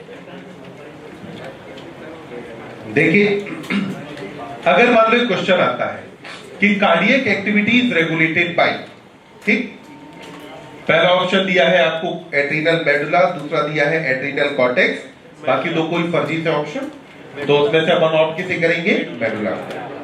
पर पहला ऑप्शन दिया है मेडुला, दूसरा दिया है कॉर्टेक्स और तीसरा दिया बोथ, तो फिर अपन चले जाएंगे बोथ पे, क्योंकि यहाँ एनसीईआरटी इस चैप्टर के अंदर लिखती है कि एड्रीनल कॉर्टेक्स का भी यहाँ पर इफेक्ट है। ग्लूकोकॉर्टिकॉइड मेंटेन करता है कार्डियोवैस्कुलर सिस्टम के फंक्शंस को। एड्रीनल ग्लैंड के बाद फिर आप देखिए आगे अगर हम बात करें तो एड्रीनल के बाद देखो एक हार्मोन आता है थायरोक्सिन, आता है ना। थायरोक्सिन हार्मोन हमारे अंदर बेटा बीएमआर बढ़ाता है। थायरोक्सिन का काम हमारे अंदर क्या है? ये बीएमआर बढ़ाता है। अब बीएमआर का पूरा नाम होता है बेसल मेटाबॉलिक रेट। इसका मतलब है जब आप एकदम आराम से अजगर की तरह बेड पे पड़े हो, तब भी आपकी बॉडी पूरे दिन में कुछ ना कुछ तो एनर्जी खर्च करेगी, और वो जो एनर्जी कंजप्शन है वो मिनिमम है, उसको हम बोलते हैं बेसल मेटाबॉलिक रेट। क्या कहा जाता है? Basal metabolic rate. भाई जाहिर सी बात है, जब ब्रीदिंग हो रही है, मसल कॉन्ट्रैक्ट कर रहे हैं, रिलैक्स कर रहे हैं, किडनी अपना काम कर रही है, नर्वस सिस्टम अपना काम कर रहा है, तो इन सारी चीजों में एनर्जी खर्च होगी ना, तो उसको क्या कहा? बीएमआर। थायरोक्सिन क्या करता है? बीएमआर को बढ़ाता है। अगर बीएमआर बढ़ी तो बताना सोच के, ऑक्सीजन कंजप्शन बॉडी में बढ़ेगा या घटेगा? CO2 प्रोडक्शन बढ़ेगा या घटेगा? बढ़ेगा ना। अगर टिश्यू एंड पे CO2 बन रही है ज्यादा, तो इसका मतलब क्या हुआ, एल्वियोलाई के पास उतनी ज्यादा पहुंचानी पड़ेगी, तो ब्लड को अब चक्कर लगाने पड़ेंगे ज्यादा, क्योंकि एक बार में 4 ml ही तो डिलीवर करके आएगा। अब यहां बन रही है मान लो 15 ml, तो क्या होगा, पहले के कंपैरिजन में इसको ज्यादा चक्कर लगाने पड़ेंगे ना। तो हमने कहा कि ये इनडायरेक्टली काम करता है, और इनडायरेक्टली ये क्या करेगा, थायरोक्सिन ये हार्ट रेट को बढ़ा देता है। यानी कि थायरोक्सिन का डायरेक्टली कार्डियक मसल्स पे कोई इफेक्ट नहीं होता, पर थायरोक्सिन क्योंकि बीएमआर बढ़ाता है, तो बीएमआर बढ़ाने की वजह से ये हार्ट रेट को क्या करेगा, इंक्रीज करा देगा। क्या इतनी बात अपने को समझ में आई? इस पूरी कहानी में कहीं कंफ्यूजन? फटाफट इसे लिखो।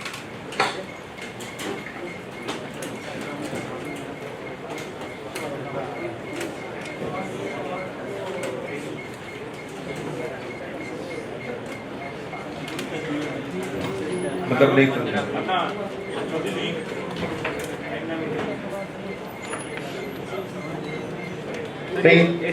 ब्रेन से अपन ने ये कहा कि अगर मान लीजिए बेटा सिंपैथेटिक सिग्नल आ रहे हैं, तो सिंपैथेटिक सिग्नल क्या करेंगे, हार्ट रेट को बढ़ाएंगे। तो इसका मतलब क्या हुआ, सिस्टोल और डायस्टोल का टाइम घटेगा। वहीं पैरासिम्पैथेटिक आ रहे हैं, हार्ट रेट को घटाएंगे, तो इसका मतलब हुआ सिस्टोल और डायस्टोल का टाइम बढ़ेगा। देखिए एक बार पूछा गया था कि अगर हम हार्ट में एसिटाइलकोलिन इंजेक्ट करें तो उसका इफेक्ट क्या होगा, बताओ। हार्ट रेट घटेगी, बढ़ेगी या सेम, कम हो जाएगी ना। वही नॉर एड्रेनालिन इंजेक्ट कर ले तो बढ़ जाएगी।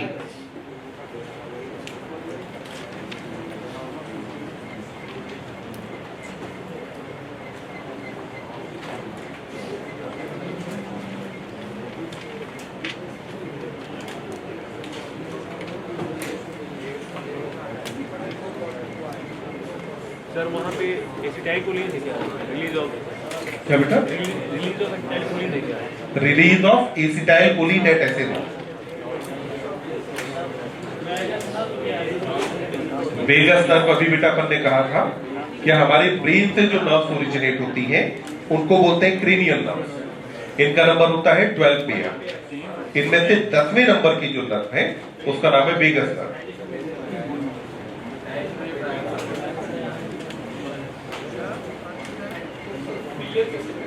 क्या बेटा? हाँ, क्योंकि जब भी अगर हम डरे होते हैं ना, तो उस कंडीशन में तो अपने अंदर कौन काम कर रहा है, सिंपैथेटिक। और सिंपैथेटिक अगर काम करेगा तो हार्ट रेट को बढ़ाएगा। आपने फील किया होगा कि ऐसी सिचुएशन में क्योंकि आपका कार्डियक आउटपुट बढ़ता है, तो इस वजह से आपको हार्ट से ब्लड की पंपिंग होते हुए खूब फील होती, जब फील होते हैं, क्योंकि बढ़ा क्या, कार्डियक आउटपुट बढ़ा। लॉजिकली इसलिए होता है क्योंकि इन सारी सिचुएशंस में आपकी बॉडी खुद को प्रिपेयर कर रही है एक बहुत ऑफेंसिव सिचुएशन के लिए। भाई अगर मान लो आप डरे हुए, तो डरे होने तभी तो आप डरे होगे जब कहीं ना कहीं कोई आपको अपने जीवन पे कुछ खतरा नजर आ रहा होगा। तो उस कंडीशन में आपकी बॉडी आपको प्रिपेयर कर रही है, ज्यादा एनर्जी दे रही है कि अगर सामने वाले से लड़ना पड़े, भागना पड़े, तो हर कंडीशन के लिए तुम तैयार हो। कितना लिखा?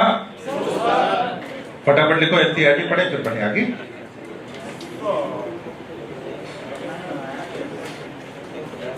हाँ, अगर विगत तक को कट कर दें तो फिर हार्ट रेट जो है नॉर्मल से थोड़ी ज्यादा होगी।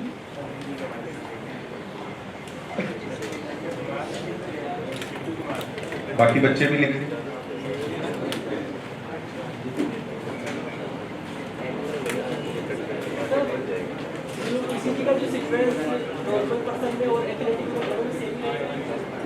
सीक्वेंस तो सेम रहेगा ना, पीक्यूआरएस की।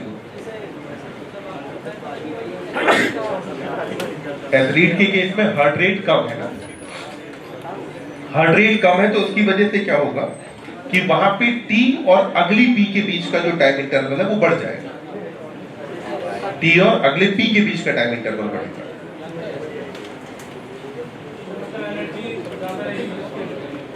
किसमें?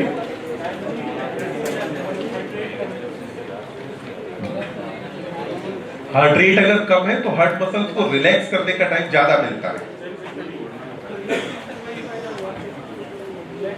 रिलैक्स करने से फायदा ये कि फैटीग जल्दी नहीं आएगा।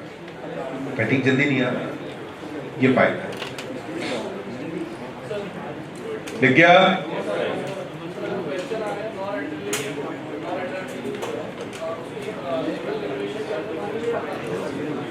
दोनों जगह पे, क्योंकि नॉन एड्रेनालिन दोनों काम करता है। ये एज अ न्यूरोट्रांसमीटर भी काम आता है बॉडी में, कई सारी जगह पे काम आता है, और ये एज अ हार्मोन भी काम आता है। तो दोनों रेगुलेशन के अंदर पार्टिसिपेट करता है। क्या बेटा? टाइम, टाइम क्या होगा, बढ़ेगा ना।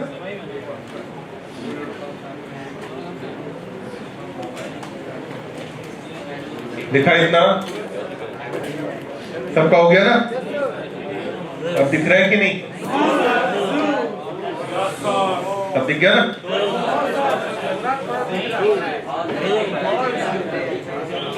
चलो बस, अब इतना काफी।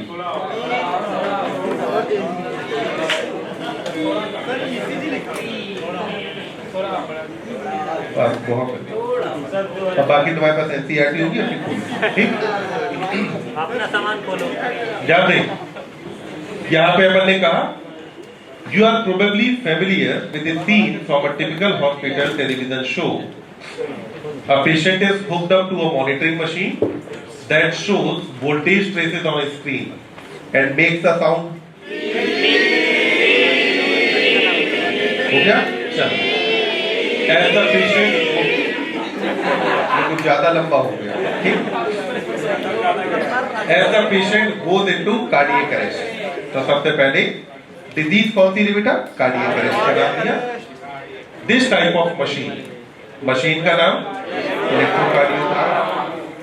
यहां देखिए, इलेक्ट्रोकार्डियोग्राफ को ही क्या लिखा है? ECG. Is used to obtain electrocardiograph, जिसको नाम क्या दिया? ईसीजी। यानी कि ईसीजी नाम दोनों चीजों के लिए यूज किया है। ECG is graphical representation of electrical activity of heart during a cardiac cycle.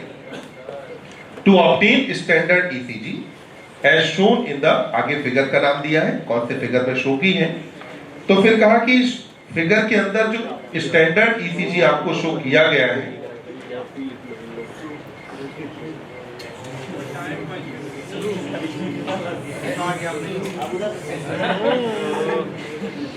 चलिए, कहा a patient is connected to the machine with 3 electrical leads। अब जो 3 लीड्स है उनकी पोजीशन कहां कहां बताई? तो कहा 1 to each wrist and to the left ankle। वही अपन ने कहा था ना, ट्रायंगल बनाते हैं। That continuously monitor heart activity for a detailed evaluation of heart function, multiple leads are attached to the chest region। कहा कि here we will talk only about a standard ECG।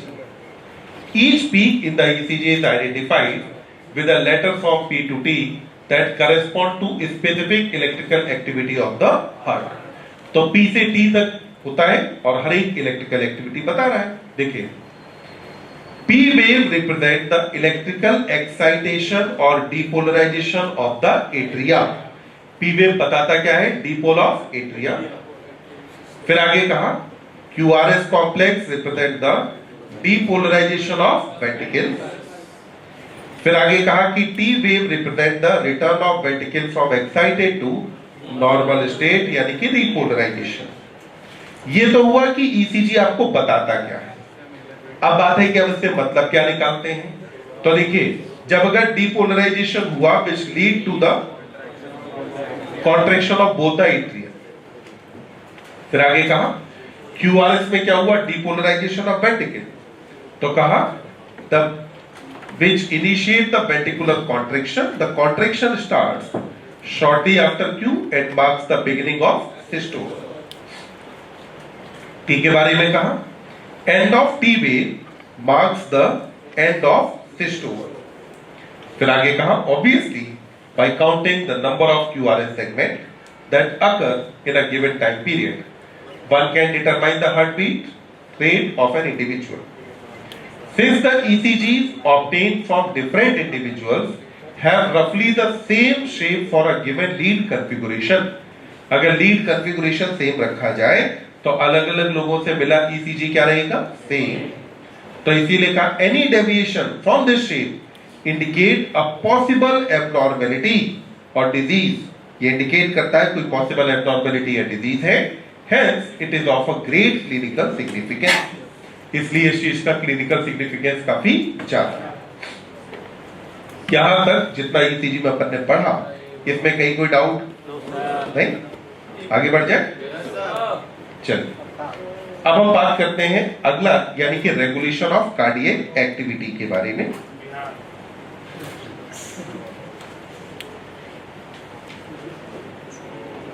हो गया।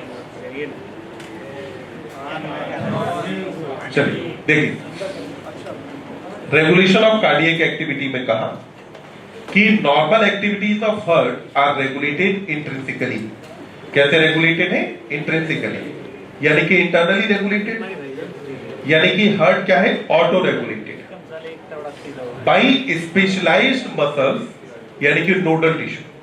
ये ऑटो रेगुलेशन प्रोवाइड किसने किया? Specialised muscles ने, जिन muscles को हम क्या बोलते हैं? नोडल टिश्यू कहा जाता है। इसीलिए हम हार्ट को क्या बोलते हैं? मायोजेनिक। तो हार्ट क्या कहा जाता है? मायोजेनिक कहते हैं। फिर कहा स्पेशल न्यूरल सेंटर इन मेडुला ऑब्लोंगेटा।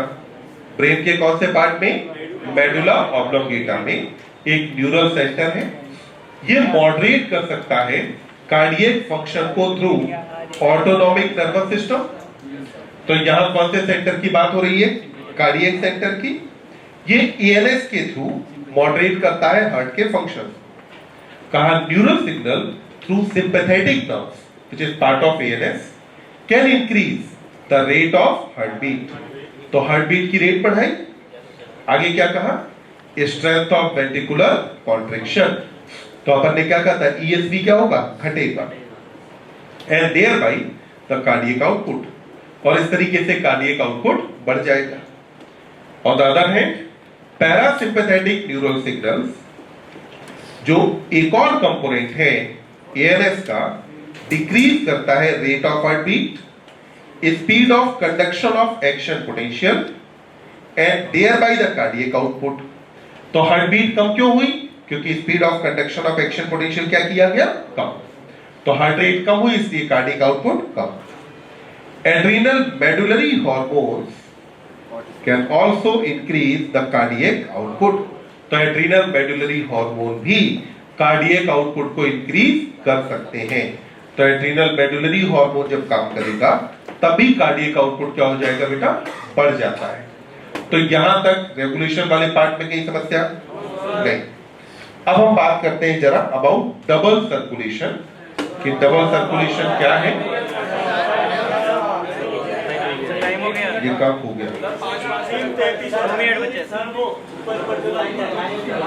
जाओ सर जाओ।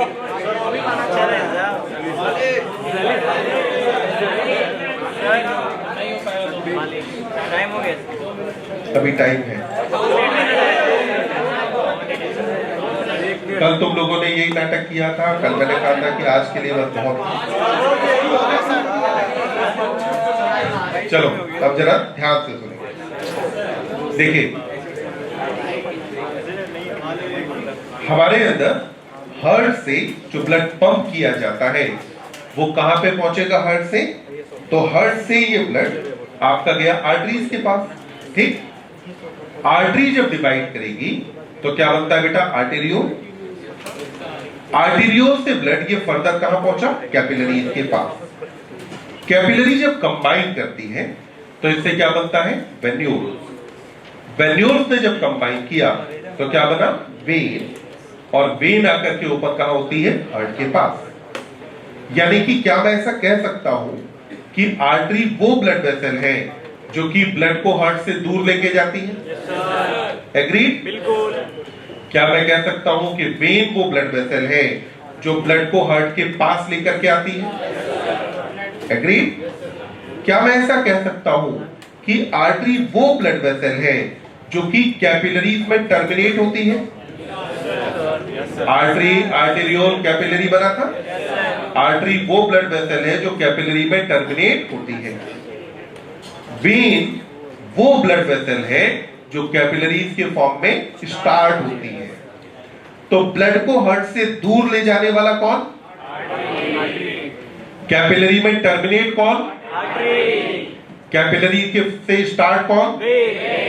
और ब्लड को हार्ट की तरफ ले जाने वाला कौन? वेन। तो हमारे पास पहली 2 ब्लड वेसल तो ये हुई। तीसरी ब्लड वेसल अपने पास कौन सी हो जाती है? तो हम कहते हैं थर्ड ब्लड वेसल अपने पास जो है ये हो जाती है कैपिलरी। तीसरी कौन सी हुई? कैपिलरी। अब इन तीनों की जो स्ट्रक्चर है वो अपन बात करते हैं कल।